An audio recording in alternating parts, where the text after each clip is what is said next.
पश्चिम बंगाल में लगभग 26,000 शिक्षकों की नौकरी रद्द होने के कारण पूरा राज्य सदमे में है। इसी कड़ी में नदिया जिले की शांतिपुर स्थित शरद कुमारी बालिका उच्च विद्यालय में भी 2 शिक्षकों की नौकरी चली गई। विद्यालय की प्रधान शिक्षक अलीना विश्वास के अनुसार स्कूल में पहले से ही शिक्षकों की कमी थी और जिन 2 शिक्षिकाओं की नौकरी रद्द हुई है वे महत्वपूर्ण विषय अंग्रेजी और भौतिक विज्ञान पढ़ाती थी। अब विद्यालय की पढ़ाई प्रभावित होने की आशंका है। वहीं शांतिपुर की निवासी सती चटर्जी जो वर्तमान में बीएड की पढ़ाई कर रही हैं, उनके पति सिलीगुड़ी के एक स्कूल में शिक्षक थे, लेकिन उनकी भी नौकरी चली गई। इस घटना से सती के ससुर शिबू चटर्जी सदमे में हैं और सार्वजनिक रूप से फूट कर रोते दिखे।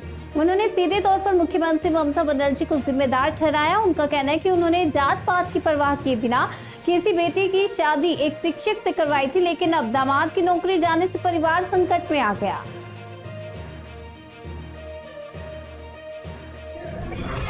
सुप्रीम कोर्टेর নির্দেশে 26,000 শিক্ষক শিক্ষিকা বাতিল করা হয়েছে।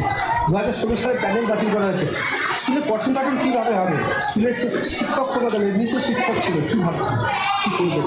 এমনি শিক্ষক যা ছিল কম ছিল, আমাদের 45টা স্যাংশন পোস্ট, তার মধ্যে ছিলেন 32 জন, এর মধ্যে 2 জন চলে গেলেন, তাতে তো আরও কমে গেল।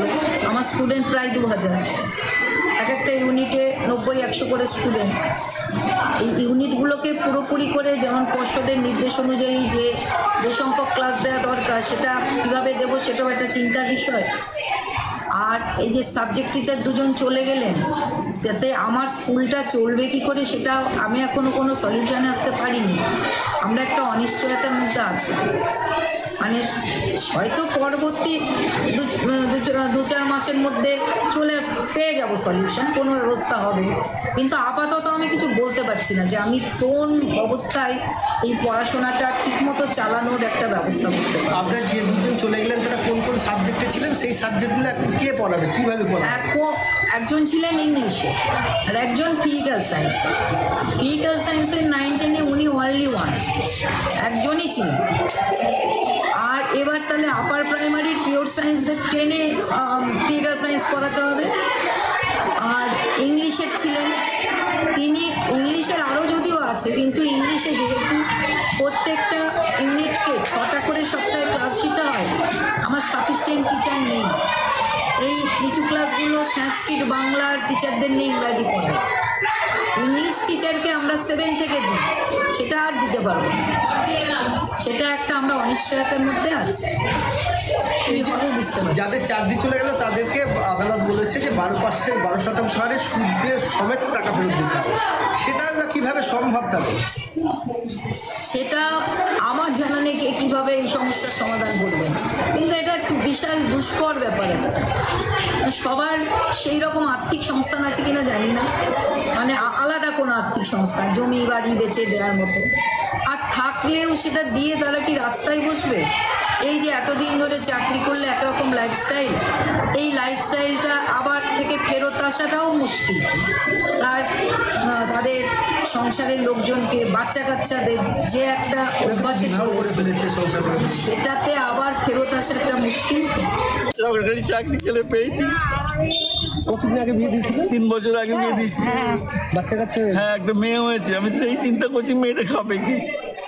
মেয়ে এখন কি করছে? আমার মেয়ে এখানে ম্যাডাম বিয়ে ট্রেনিং করছে, 3 মাসের ট্রেনিং করছে। এই যে সাথী চাটার্জি। বাচ্চার বয়স? বাচ্চা এই 9 মাসের। জামাই কোথায়? জামাই শিলিগুড়িতেই আছে। ও তো শিলিগুড়ি কোন স্কুলটা আমি ঠিক জানি না, আমার নাম মনে নেই। আমার মনে নেই। আমি মাতার ঠিক করতে পারছি। হ্যাঁ, অমিত দেবের বাড়ি হচ্ছে আপনার সিদ্ধেশ্বরী তলার ওখানে, বাজারে সিদ্ধেশ্বরী তলার ওখানে শান্তিপুরি বাড়ি জামাইয়ের। হ্যাঁ, আমি দেখে শুনে বিয়ে দিয়েছি। চাকরি করছে শিলিগুড়ি নয়। জামাই খুব অনেস্ট ছেলে, লেখাপড়া বিশাল শিক্ষিত। ওরা 1 ভাই 1 বোন, মানে মেয়েটাও মানে তুখোর মেয়ে, জুয়েল মেয়ে, আর ছেলেও জুয়েল ছেলে। মানে মেয়ে আপনার শান্তিনিকেতন থেকে পাস করেছে, মানে গানে আপনার আকাশবাণীতে রেকর্ডিং আছে, গান হয়। চিনি আমি। হ্যাঁ, আমার নাম শিবু চ্যাটার্জি। আমি চিনি আপনাকে। হ্যাঁ, চিনতে পারছি না, আমার মাথায় কোনো কাজ করছে। ঠিক বুঝছেন, আমি চাকরি করতাম, আমি রেলের চাকরি করেছি। আমি 5 বছর রিটায়ার করেছি আমি।